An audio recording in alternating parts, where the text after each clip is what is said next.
इस वक्त सीधे रुख करेंगे उत्तर प्रदेश से। शिक्षा मंत्री सतीश द्विवेदी हमारे साथ में सीधे जुड़ रहे हैं। स्वागत है सतीश द्विवेदी जी आपका। बड़ी उठापटक के बाद में आखिरकार नतीजे आप लोगों ने घोषित कर दिए। आम जनता के लिए ये कब से देख पाना आसान हो जाएगा, यानी कि कल से उम्मीद करें आम जनता जो लोग इसमें शामिल हुए हैं? नहीं, उठा पटक का तो कोई सवाल ही नहीं था। हम लोग माननीय न्यायालय के निर्णय का इंतजार कर रहे थे। हमारे विभाग की तैयारी पूरी थी कि जैसे ही माननीय न्यायालय का निर्णय आएगा हम प्रक्रिया को आगे बढ़ाएंगे। और आपने देखा होगा कि निर्णय के तुरंत बाद हमने आंसर की जारी किया और उसके बाद आज हमने परिणाम जारी कर दिया है।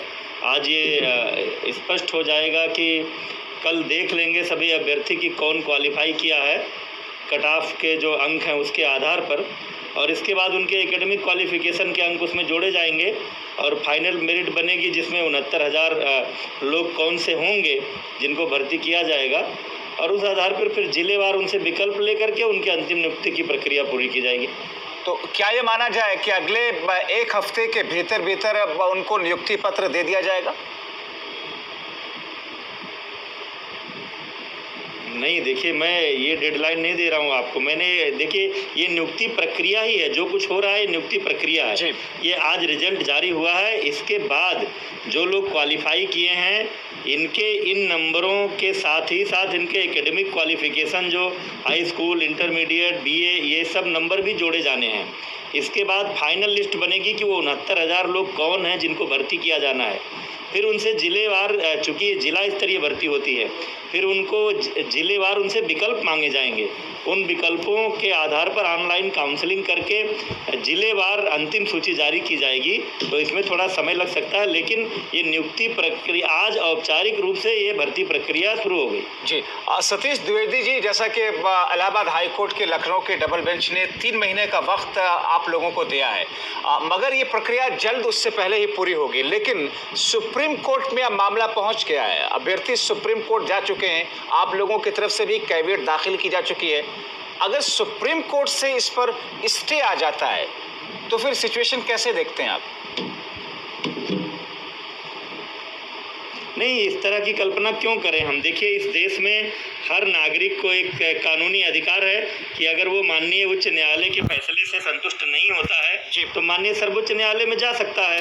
वो गए हैं। हमने भी सरकार की ओर से कैविएट लगाया है कि इसमें सरकार का पक्ष सुने बगैर निर्णय न दिया जाए, और हमको पूरी उम्मीद है कि जैसे माननीय उच्च न्यायालय ने सरकार की जो भर्ती की प्रक्रिया थी उस पर मुहर लगाई है, माननीय सर्वोच्च न्यायालय से भी हम लोगों को इसी तरह की उम्मीद है कि इस भर्ती प्रक्रिया में किसी तरह की बाधा नहीं आएगी। जी मगर सतीश द्विवेदी जी, आखिर अभ्यर्थियों को दिक्कत किस बात की है? अगर 60% और 65% कट ऑफ रखा है, आपकी तरफ से रखा गया है, तो बेस्ट टैलेंट निकल करके सामने उसमें आएगा।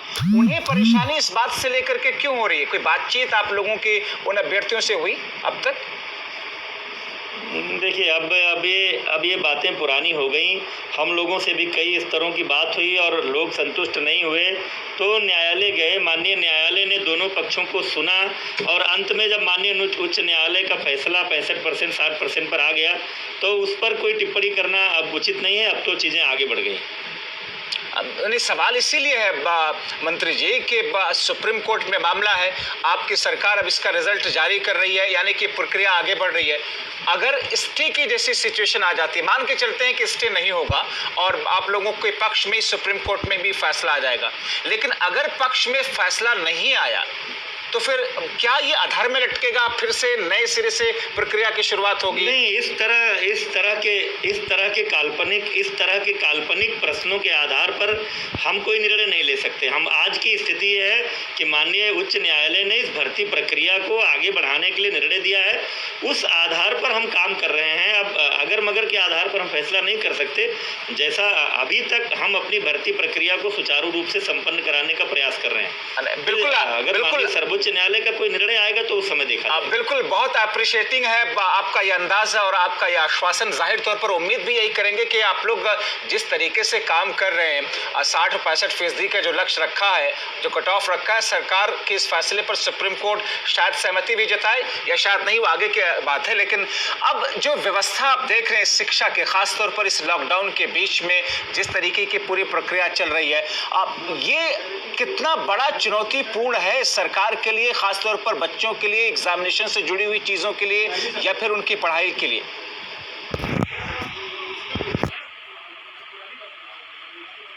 नहीं, हमारे विभाग ने, आपने देखा होगा, आपको जानकारी भी होगी, कई चीज़ें मीडिया में आई भी हैं। ये लोगों की कल्पना से परे था। लोग कल्पना नहीं कर सकते थे कि उत्तर प्रदेश के सरकारी स्कूल, जहां 90% से अधिक विद्यालय लगभग ग्रामीण क्षेत्रों में हैं, उन स्कूलों में कभी ऑनलाइन क्लासेज चल पाएंगी, ये कल्पना से परे था। लेकिन चूंकि हमारे विभाग को डिजिटल करने का प्रयास हम पिछले कई महीनों से कर रहे थे। हमने मानव संपदा पोर्टल का इस्तेमाल करना शुरू किया था, हमने दीक्षा पोर्टल का इस्तेमाल शुरू किया था, हमने प्रेरणा ऐप का इस्तेमाल शुरू किया था। इन सब का परिणाम ये हुआ कि इस लॉकडाउन के समय में हमने ऑनलाइन क्लासेज चलाकर एक तरफ तो बच्चों का जो नुकसान हो रहा था स्कूल बंद होने से, उसकी भी भरपाई की, और दूसरी तरफ जो बच्चे घरों में कोरोना के तनावपूर्ण माहौल में जी रहे थे, उस माहौल से भी उनको बाहर निकालने का प्रयास किया। हमने दूरदर्शन उत्तर प्रदेश पर 1.5 घंटे का स्लॉट लिया। हमने आकाशवाणी के चैनल का भी इस्तेमाल किया ताकि जिनके पास इंटरनेट की सुविधा नहीं है वो भी ऑनलाइन क्लासेज पढ़ सके। हमारे टीचर्स ने व्हाट्सएप ग्रुप का इस्तेमाल करके बच्चों को होमवर्क भेज रहे हैं, होमवर्क मंगा करके उसको जांच कर रहे हैं। शायद इन्हीं प्रयासों का असर ये है कि बच्चों के पढ़ाई में कोई ज्यादा खलल नहीं पड़ रहा है। सतीश द्विवेदी जी, बहुत शुक्रिया R9 TV के साथ